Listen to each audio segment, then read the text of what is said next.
Tala flaval whapuponga mo tala fau malisi ufonga le lau mua mo le nei tai alua 7 Novemba lua whelua 5. Wa whaapa ua le whaltupe whaaleo leo le pasene tulo i o tupe i le lua te simale lua 5 pasene mai le lua te simale 5 pasene sa iai. O le taimi mo le talu mai uni lua whelua lua wa pa uma wa lalo i le pasene tulo i e fua i e pasene a whale tupe. O lo o telingi se pea leo lal tamao ainga peitai wa yele tal tonunga o le atu i titia le tau le soifuanga le tau sanga a sau. Ma o le ama fai o na toi whaapa ua i pasene tului pe ona whaali alfal tupe whaaleo leo.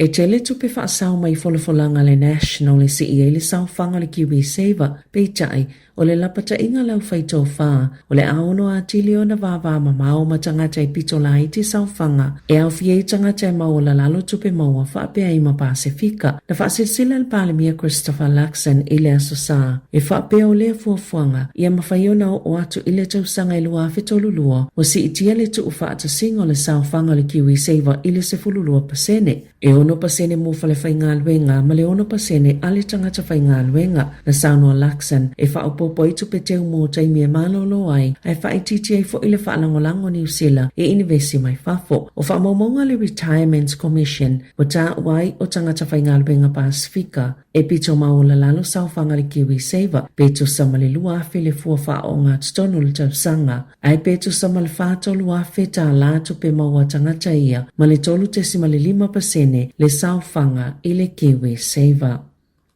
E manatu i lātou o e iei to mai mata upo tau tupe, e tele ainga Pasifika e whaalangolango i tupe la foatu, mō tau mafa ma mea umai tau siai ainga peitai, o le maululunga o tau utatongi po fees mo le la fonga o tupe, ua avea le ma whaafi tau li tele mo ainga, e whai tau miliona tupe mwhaina whaasawina, pe awe i whaapa ue whainga maloma company la fo tupe, a lātou tau, ma whao ngā fo i le tele o avano mwhaina o fuina mai e au wala whaate konolosi, o whaali e whaamomongo le tupe la langi le taua tele o tupe la fol Pasifika mo tonga la vaia e la tele afal tamao ainga atu o le tunu o tupe la foatu mai ainga i fafo i fiti e silia malefitse la miliona talana maue ainga o tupe whaamomoli po o tupe na la foatu i le luafe lua tasi na whaali H.S. Collins o se senator mo New South Wales ma o se tangata su el pol kalame mo atu moto Pasifika i le Lowy Institute e mawhaiona matoa maululunga la vatau i tongi mole la fonga o tupe po fees mai Aotearoa ma New Zealand a whaia la fole lua se lau tala mai New Zealand ma Australia pe i le vao le sefulu ma le sefulu fitu pasene o tau e tongi po fees o le tupe au whaile ana ave whaamomoli e tu samo le sefulu wha fe wha se lau tolu sefulu tangata whaingaluanga whaavaitaimi e lalo le polo kalame o le Pacific Australia Labour Mobility Scheme i so enga Collins wa whaali ai e mwhai e tangata whaingaluanga o na lafo leo o atu le fase fulu pasene o lātou tupe maua i o lātou ainga na ia tā o foi a whaapa uia tau e mawhaiona whaasau ina i le tō samale iwa sifulu tasi miliona tā la a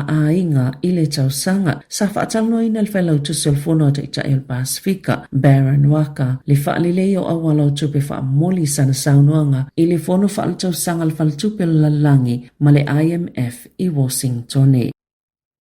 Ua filifilia le alo Samoa le tamaita i o mena Antonio e avea masui peristeno le whaala potopotonga fsosoani le Katoliko o le Caritas Internationals o se tala whaasalpito le whaala potopotonga. Ona o le taimi mua filifilia i se tangata New Zealand, ai le ngata ilea o le Pasifika mua ilea tofinga mawalunga, ai oia fo ile tamaita ilona lua, o tau aveina lea tofinga le whaala potopotonga whaavao malo, o mena o lo avea mapulisilo le Caritas Aotearoa New Zealand. O lo i Roma le tamaita ile taimi nei, masafe ilo i atu ile fionga a pope leo, e tala no aina lona tofinga fau, au whaai uina ile fono le COP30, o whaai lo aile popolenga o atunu o ilo i tau o lo ngai mātu moto le Pasifika. Ona o le suwinga o le tau, pe ona sauno o mena, o le filifilinga fo i oia, wa maua ile avano e whaamalo si eile leo o le Pasifika, o tātou atu moto o nisi o vaenga o laulangi, e mua lava a fia i suwinga o le tau, ai pito sili fo i ona la ititi le avano e maua i whaamanianga, po vaenga mo mi e tali atu ai suwinga o le tau, pe ona sauno le sui peristene fo o le Caritas Internationals.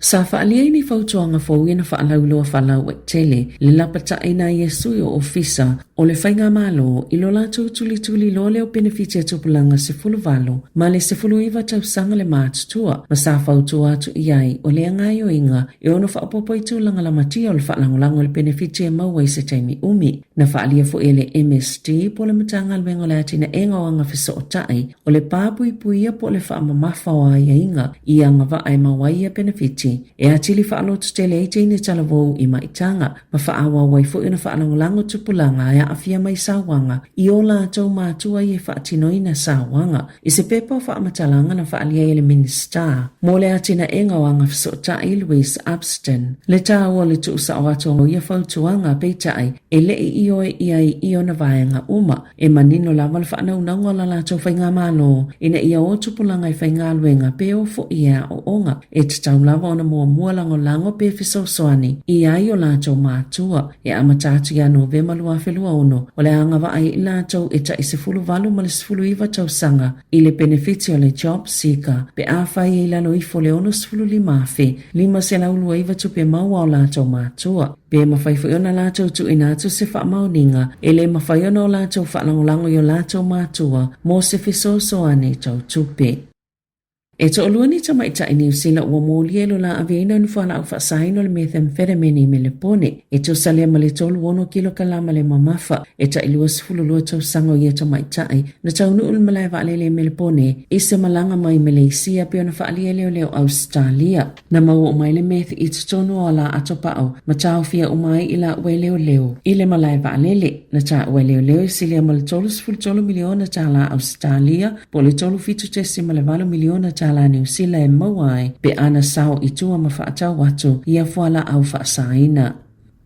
I whawhata New Zealand e te lese mua ni funga whale maulunga i Hong Kong le uwhaalia ua malili o i tangatai o atu le to'atolu sifuluono a e to'olua se lau fituiva nisi tangatai le i maua po o saunga le mua mai whaalau lave to'olua sifuluiva o loo tau fia i whale mai e au fia le to'ofito lo ti ngā aina pe ona whaalia le taitai po le whaaululunga o Hong Kong o John Lee na amata le mua ni funga whale pito ilunga o whale i eno no whai tangata i le tu malo o taipo mai le o whaingo fia le tau tape ina o ia mu e le o mawhaiona vavelo po le alamafuaanga o lea mu tele i le taimi nei.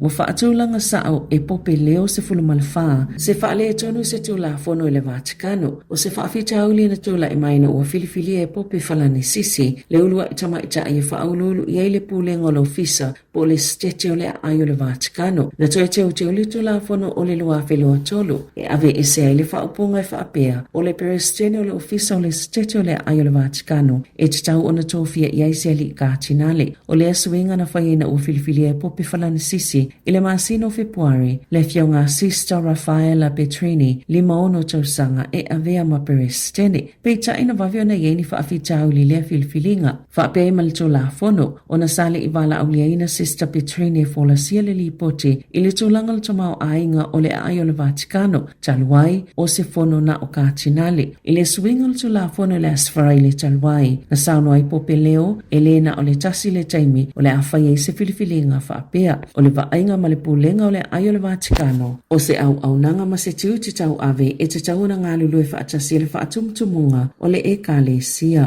O le ofisa ua ta iolo e Sister Petrini e au tuku i le whaatupenga o mea e whai le ofisa o le tamapa ia e au fiei mata anga le Vatikano. A e nā te wa ia fo i ngā luenga titele fe so o ta inga ma le tausinga o le ola malolo ina o le stete. O le komisi fo ia le stete o le aio le Vatikano le olo o whaaululu i le tamaita isa e nafa ma le whaamauninga o la fono e pule aile ai ma faa maunia fo i paketi faa le tau sanga. Tala fo ia malisi ufonga le lau mua mo le nei vaenga o le tae ao.